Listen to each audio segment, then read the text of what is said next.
Okay, I haven't shot a video in a while. I've been in Canada 10 days, teaching some conferences. I was able to teach both my strength and conditioning course twice in Canada, and then I also participated again in another performance climbing coach seminar.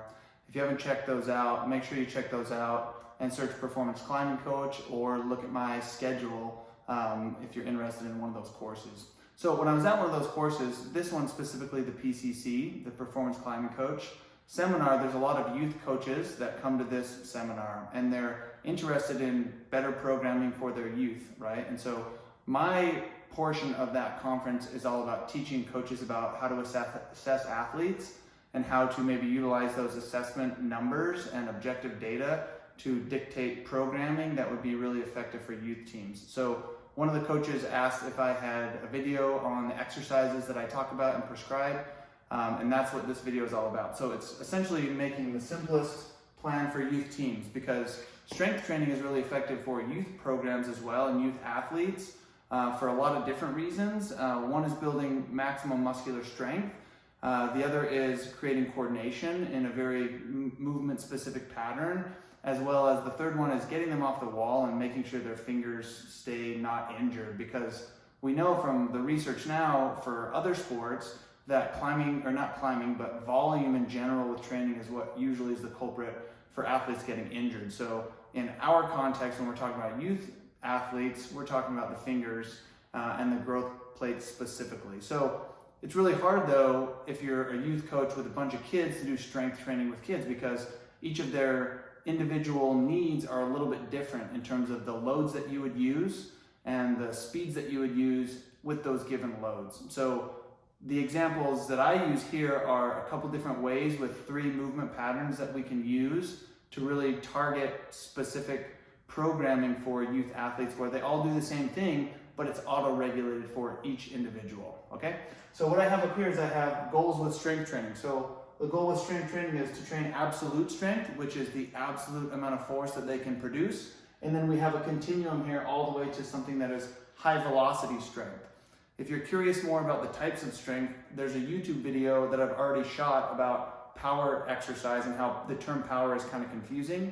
And in that video, I break down the types of strengths and the continuum and how to optimize our overall power development when we target somewhere around the middle range, where we train this whole continuum, okay? So check out that video if you're curious about those terms, if you're confused. So when we think about programming for individuals, we always have to increase the intensity, right? Progressive overload, we have to add more load to the individual youth athletes so they can continue to get stronger, or they can continue to move more rapidly with a given load.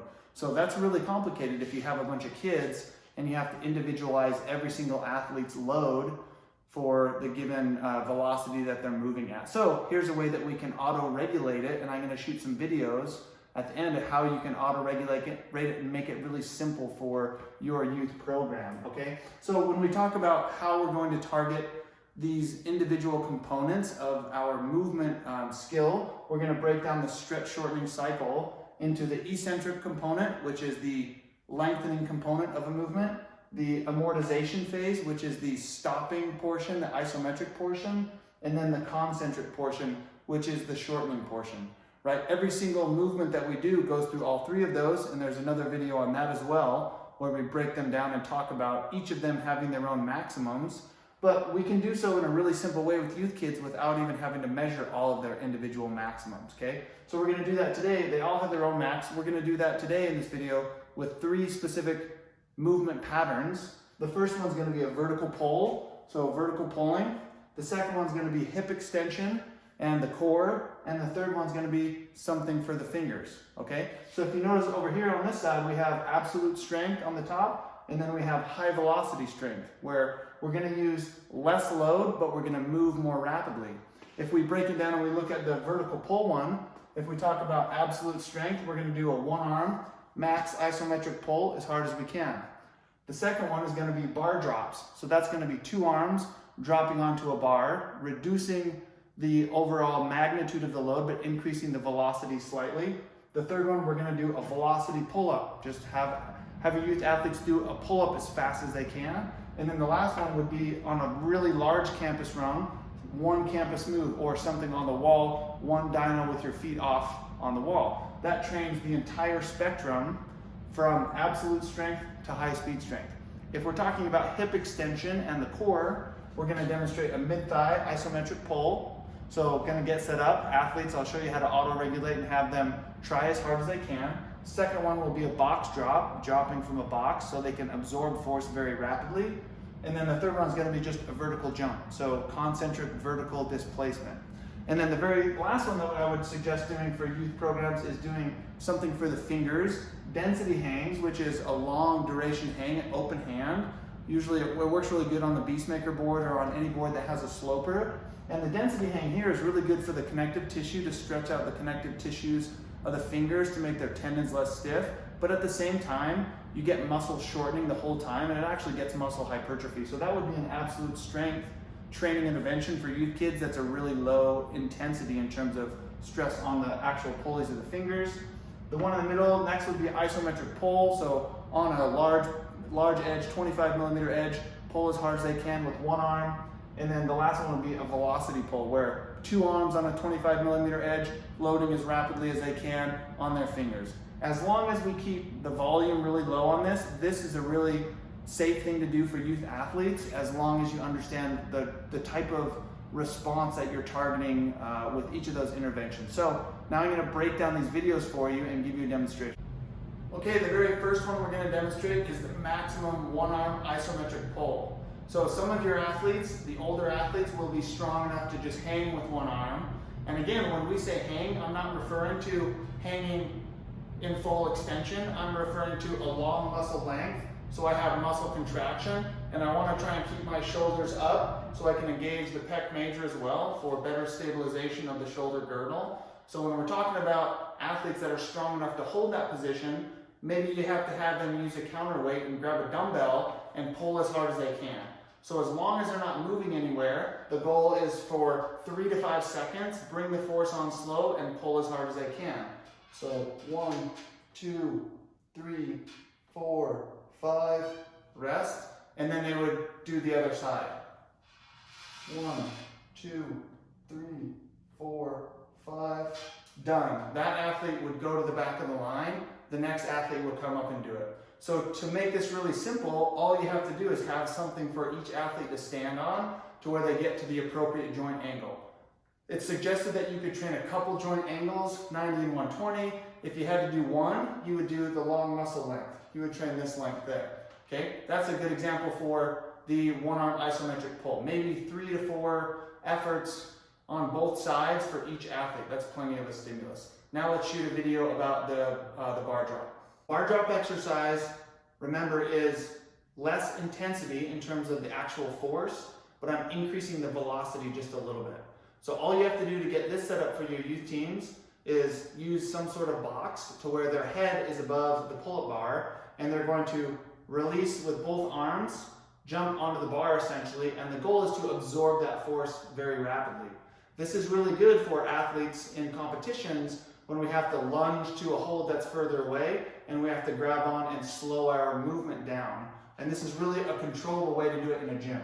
So you're going to have the athlete stand up on a box, and it would likely be higher than this. This is just the example here. And then we're going to absorb the force, right? So all we have to do to make this exercise harder is increase the takeoff point and reduce the height of the bar. And the larger the magnitude of the drop, the greater the force that we have to absorb. So you want to make sure your athletes are really warmed up for this exercise because it rapidly loads the muscles in extension, where is a pretty demanding exercise. Even though your athletes are youth, they're still really strong, and they're likely still really good at doing pull-ups. So likely doing pull-ups with body weight is sub-maximal in its intensity. So the best way we can utilize a pull-up and we can really optimize the performance on the wall is by doing a velocity pull-up. So the velocity pull-up is really just all about the intent, all about how fast the athlete is trying to move. So even if they're not moving very fast or it doesn't look like it, as long as they're trying to move as fast as they can, that's what really matters. So this you would count, you would put this in a cycle where everyone does 1 or 2 velocity pull-ups, they go to the back of the line and they walk in, they do some velocity pull-ups. Go to the back of the line. Maybe do 3 to 4 sets of 2 to 3 reps total, because the goal here is to not get tired and not do reps until you're sweaty. The goal is to do reps as fast as you can, okay? So I'll demonstrate just a couple, nothing really that exciting. So get tight and then pull as fast as you can up. And don't try and lower down really slow, there's no need to do that. Just get down on the bar, get off the bars quickly and safely as you can. And then we're gonna rest, a cluster set, which is the rest between reps. And then we're gonna pull up again as fast as we can.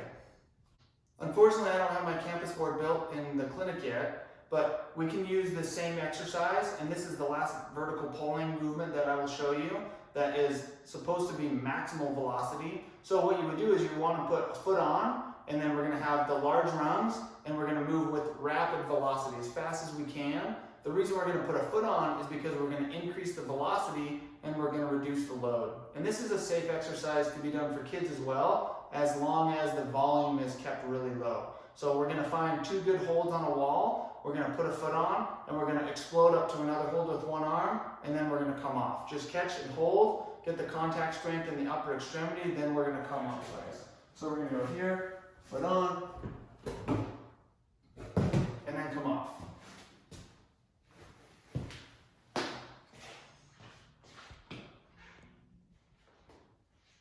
The mid-thigh pull is probably the simplest exercise to train whole body tension as well as abdominal tension. So mid-thigh literally just refers to in the middle of the thigh, and then pull refers to pulling against the pins. So the pin pull portion, these are the J hooks, but there's pins that run across that you take the bar and we're gonna lift it up and put it underneath the pins or the J hooks and pull vertically. And as long as we can coach our athletes, our youth athletes, how to position their body, how to get in the appropriate position that's safe for them creating tension, this is the simplest way to train whole body tension and hip extension instead of doing deadlifts with kids. Okay, so the other way you can do this is you could load enough weight on the edges to where they're actually not going to lift the weight. And so the reason that this is so simple is all you have to do to adjust the height of an individual, because your athletes will have different body types, is put plates on the floor or blocks on the floor to raise or lower them either above or closer to the ground. So here's a simple example. So we take the weight up and then we put it underneath the J hooks or the pins, get set up here, and then we're going to do 3 to 5 seconds at, you can work into maximum intensity, but ultimately when we're doing this, we want the intensity to be maximum and the duration to be short. So 3 to 5 seconds at max intensity. 1, 2, 3, 4, 5, off, and then set it back up. So then your athlete would do one of those, they would go to the back of the line, next athlete would come up, do a pin pull, rest, go to the back of the line. So you can run all of your athletes through this intervention very easily at the gym.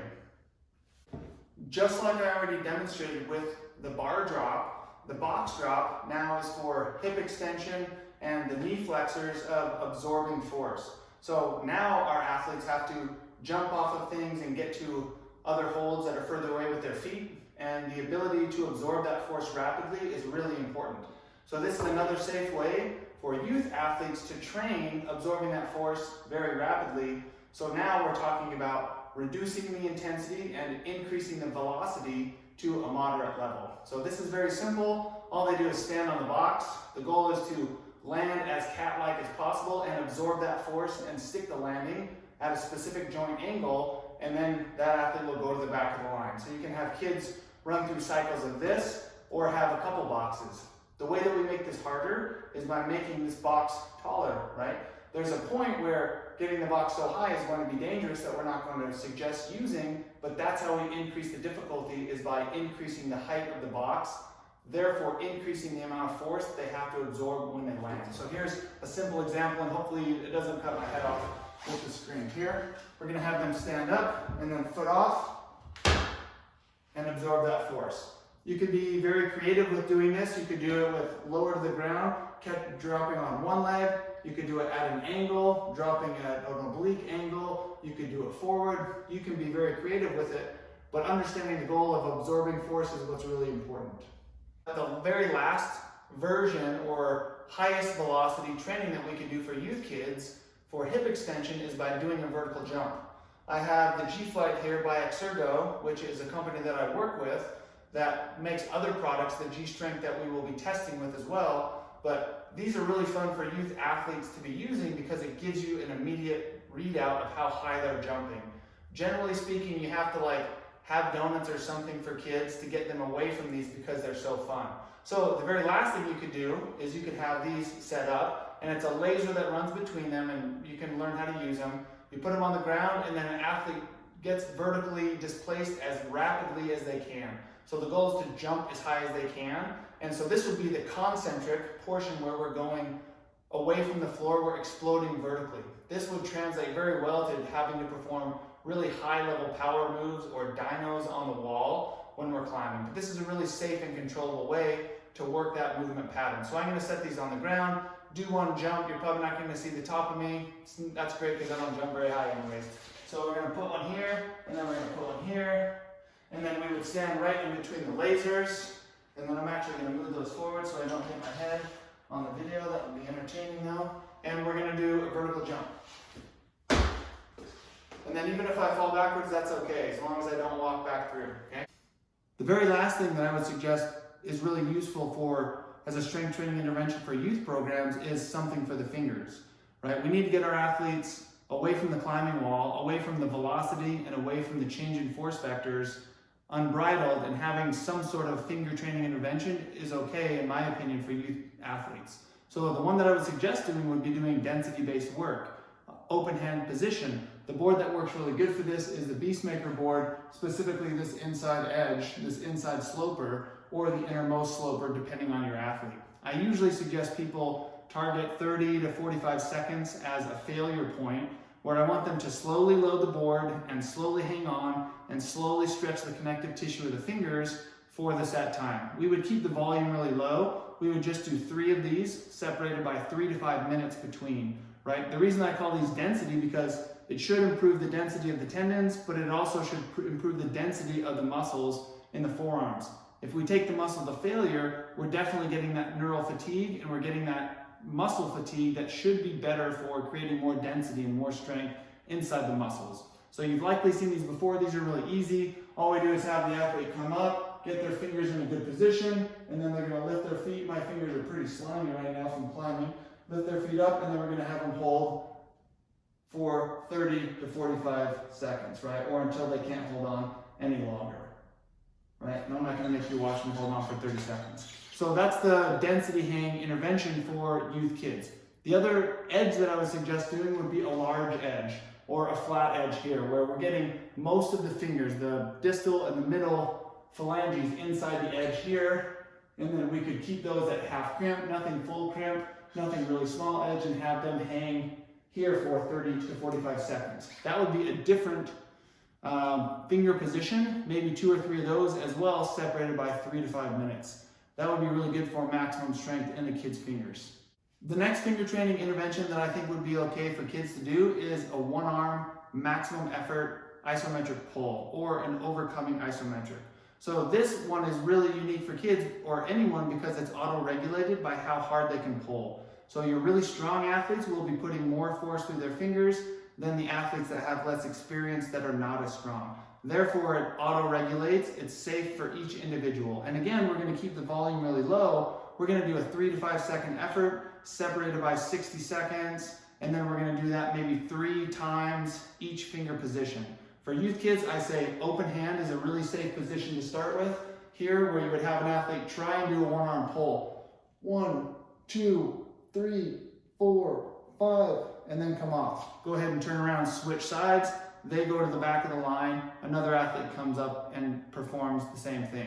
You can auto-regulate the height again by making them get closer or further away from the board. And then the second finger position I would do would be a similar pocket where they're holding on here, try and do a one-arm hang. 1, 2, 3, 4, 5, rest, do the other side, go to the back of the line. What we're doing there is we're really training the tendon and the muscle to act as a unit, to be a little bit more stiff, and we're also going to improve motor unit recruitment with that intervention for kids. The fact that it's auto-regulated by each individual means that it's probably an okay thing to do for youth programs. The last suggestion I would make for kids training finger strength would be to improve the rate of force development. So we're going to use the exact same tool. We're going to use a hangboard, the same edge sizes. This edge size would probably be pretty hard to load very rapidly, so it depends on the athlete and how strong they are, whether they can tolerate it. If not, we would use this larger edge. So again, we're training an intervention now where the intensity is down because we're using 2 arms, but the velocity is increased. So we're really increasing the rate at which they generate that force. These types of interventions increase the stiffness of your connective tissues and the stiffness of the muscle tendon unit to act together. So these are the most concerning in terms of injury potential when we train on the wall. That's why just doing limit bouldering and just hard bouldering all the time is really potentially dangerous, because it really increases the stiffness of our system. So here we want the focus to be the volume to be very low, and we want to use this at a time when we're getting prepared to go out and climb on the wall for a competition, or maybe after a session where we're really focusing on increasing the rate of force development of the finger flexors. So we would do a very low volume. We would do 2 or 3 maximum velocity hangs, and then we would have them go to the end of the line and maybe do 3 or 4 of those total, right, in a session. You want to make sure you cluster the sets so you're rested between each repetition for just a couple seconds, so each effort is really maximum velocity. So I'll do the demonstration on the pocket edge. So we're going to get set up inside the pocket. I want my fingers in contact with it, and I'm going to set just for a couple seconds. So we're going to hang for just a couple seconds, but you can see the intensity was me popping into it as rapidly as I could, lifting my body and pulling at this exact same time. So here, another demonstration, get set up. That one was a little bit less rapid, I could tell, right? And so you really want to cue your athletes to pull with maximum velocity. It really matters how they're thinking about moving, and they want the intent to be very fast, right? Let's do one more. That one to me felt much more rapid. So that's the kind of thing you want to teach your athletes to prioritize when they're doing those types of interventions, okay? Other places you can find out more information about this, the Performance Climbing Coach, this is what I cover. Also, I'm doing a CWA 2020 pre-conference presentation with Steve Bechtel, and I'm also presenting at the conference on youth program strength training design and how we use objective metrics to get a better idea of what we can put youth athletes through and how we can train our youth athletes for better capacity on the wall in a gym type of setting, okay? So make sure you check those 2 conferences out. I also have tons of courses coming up this spring and this summer and this fall on my website. Make sure you check those out. Make sure you click and subscribe, get me some views, and we're gonna keep shooting some more of these videos, okay? Have a good day.